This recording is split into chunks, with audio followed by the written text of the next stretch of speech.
मैं नहीं होता तो तुम्हारा क्या होता। इट मीन्स कि हम इस तरीके का विचार कर रहे हैं कि हम भगवान के कार्य में अड़ंगा डालने की कोशिश कर रहे हैं। दरअसल इस संसार में एक साधारण विचार के तौर पर यह कहा जाता है कि किसी भी कार्य को भगवान का कार्य समझकर अगर करते हैं तो हमारे मन के अंदर शांति और सुकून बना रहता है और हम निश्चिंत रहते हैं। लेकिन जब हम किसी के ऊपर ये दबाव डालने की कोशिश करते हैं कि अगर हम नहीं होते, जैसे कि पति पत्नी से कह रहा है कि अगर मैं नहीं होता तो तेरा क्या होता, या पिता पुत्र से कह रहा है कि अगर मैं तेरे ऊपर पैसा खर्च ना करूं तो फिर तेरा क्या होगा। तो इस तरीके के जो विचार होते हैं वो दरअसल हमारे को भगवान से दूर लेकर चले जाते हैं और जो हमारे मन का अहंकार है उसे और ज़्यादा बलवान बनाते हैं। और अहंकारी मन भगवान से हमेशा एक दूरी बनाकर चलता है। वो भगवान को कुछ समझता नहीं है, क्योंकि उसे ऐसा लगता है कि इस संसार में जो कुछ भी घटित हो रहा है वह उसकी इच्छा से हो रहा है, और ऐसा तब तक चलता रहता है जब तक उसके ऊपर कोई दुख, कोई विपत्ति नहीं आ जाती, क्योंकि हर चीज़ पैसे से संभाली नहीं जा सकती। आप सोच कर देखिए कि जिसके प्राण पखेरु उड़ने वाले हैं, आप अपना सारी ज़मीन जायदाद खर्च करने के बाद भी उसके प्राणों को बचा नहीं सकते, तो फिर किस बात का अहंकार। दरअसल इस दुनिया में जो एक गेम चल रहा है और सभी पात्र कठपुतलियों की तरह से नचाए जा रहे हैं, लेकिन जब वो कठपुतलियाँ ये विचार करती हैं कि नहीं, जो कुछ भी घटित हो रहा है उसको हम अपनी मर्जी से नियंत्रण कर सकते हैं, बस हम वहीं पर बहुत बड़ी भूल करते हैं।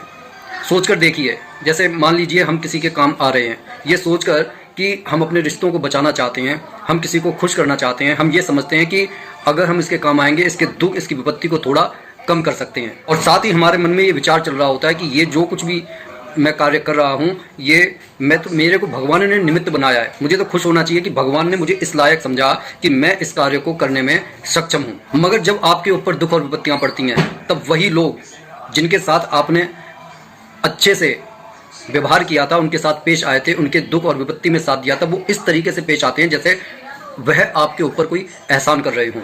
वो आपको ये एहसास दिलवाने की कोशिश करते हैं कि अगर वो नहीं होते तो आपका क्या होता, मानो उनके बिना संसार का कोई काम रुक जाता। दरअसल किसी के बिना कोई काम रुकता नहीं है, देर सवेर काम को होने में हो सकती है।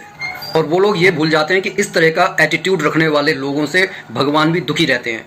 और तमाम ऐसे लोग आपने देखे होंगे जो सत्संग में जाएंगे, डिवांग करेंगे, लेकिन मन से उस अच्छी बातों को व्यवहार में लाने में वो बिल्कुल अपना एक अलग रास्ता चुन लेते हैं कि व्यवहार की बात अलग है, ये तो सिर्फ पर उपदेश कुशल बहुतेरे, हमें तो सिर्फ दूसरों को उपदेश देना है, दूसरों को धर्म के मार्ग से हटाकर हम जिस रास्ते पर चल रहे हैं उस पर ले जाने की वो कोशिश करेंगे, लेकिन सत्संग की एक बात को अपने हृदय में धारण करने का प्रयास नहीं करेंगे। ऐसे लोगों को एक बात समझनी चाहिए कि भगवान सिर्फ दुख किसी व्यक्ति को इसलिए नहीं देता कि उसके बुरे कर्म थे।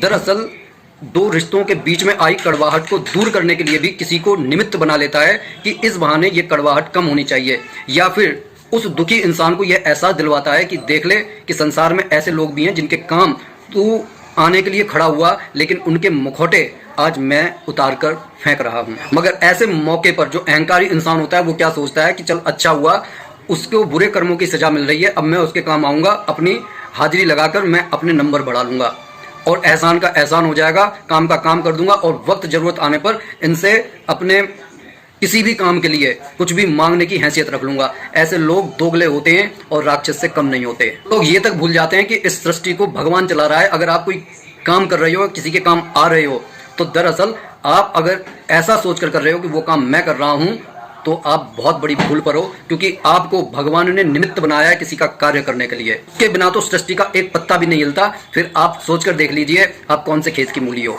जब भगवान श्री राम ने हनुमान जी को सीता माता की खोज के लिए भेजा और वह रावण की लंका में अशोक वाटिका में जाकर माता सीता को देखकर प्रसन्न हो गए, उस समय त्रिजटा ने जो है वहाँ की राक्षसनियों से कहा कि भैया इन सीता माता को परेशान मत करो, मैंने आज ही रात को एक सपना देखा है जिसमें एक वानर ने आकर लंका को जला दिया।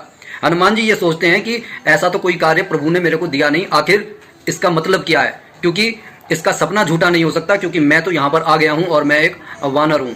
ऐसा विचार करने के बाद उन्होंने जब राक्षसों के साथ युद्ध किया, उस समय प्रभु श्री राम के ऊपर सब छोड़ते हुए अपने आप को बंधन में बंधवा लिया और रावण के राजसभा में जाकर खड़े हो गए। रावण ने जब कहा कि इसको मृत्युदंड दे दें, तब भी वे निश्चिंत रहे, क्योंकि उन्हें भगवान पर परम अटूट विश्वास था कि वो उनकी रक्षा करेंगे। और विभीषण जी आए, उन्होंने कहा कि किसी राजदूत की ऐसे हत्या करना अच्छी बात नहीं है, ये हमारे शास्त्रों के विरुद्ध है।